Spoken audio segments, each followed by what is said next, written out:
This is the Behind the Line podcast, and this is Pacific Northwest Headline News in 3 minutes for Thursday, March 3rd, 2022. Well, in what I would call a remarkable turn of events, Oregon Governor Kate Brown will rescind her emergency orders on April 1st, and at that time, state employees will no longer be required to show proof of vaccination for employment.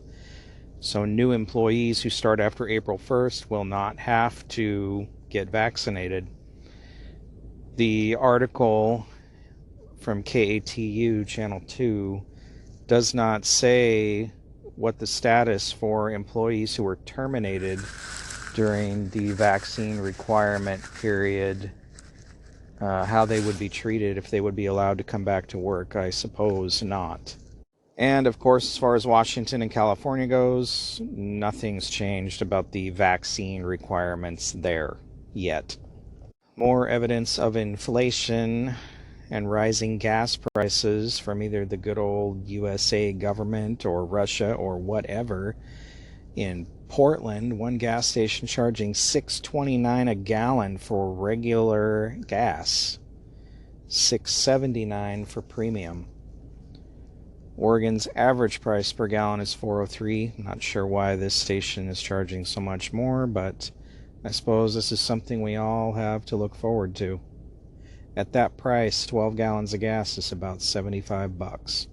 And in Washington State, a judge has overturned a new capital gains tax that old Jay Inslee was pushing on high-profit stocks, bonds, and other assets that was approved by the Washington legislature last year, ruling that it is unconstitutional tax on income. No kidding. In his written decision issued Tuesday, Douglas County Superior Court Judge Brian Huber agreed with opponents on the new tax who had argued it was a tax on income that violates previous state Supreme Court rulings and the state constitution because it is not a uniform taxation on property. Old Attorney General Sideshow Bob Ferguson said in an email Tuesday his office would appeal to the state Supreme Court. Los Angeles, California, under a new policy adopted Tuesday, LAPD can no longer use minor violations as an excuse to investigate motorists, bicyclists, or pedestrians for more serious crimes unless they first have information that justifies the intrusion. And when officers do make these stops, called pretextual stops, they now must record themselves on their body-worn cameras, stating their reasons for suspecting a more serious crime has occurred, according to the new rules. Officers who fail to do so will be required to first undergo training and will face increasingly severe discipline for subsequent violations. I know Seattle's pushing this stuff too with the police, and it's a fine line between what we should allow and what we shouldn't allow, but the crime wave is continuing on the West Coast in these big cities.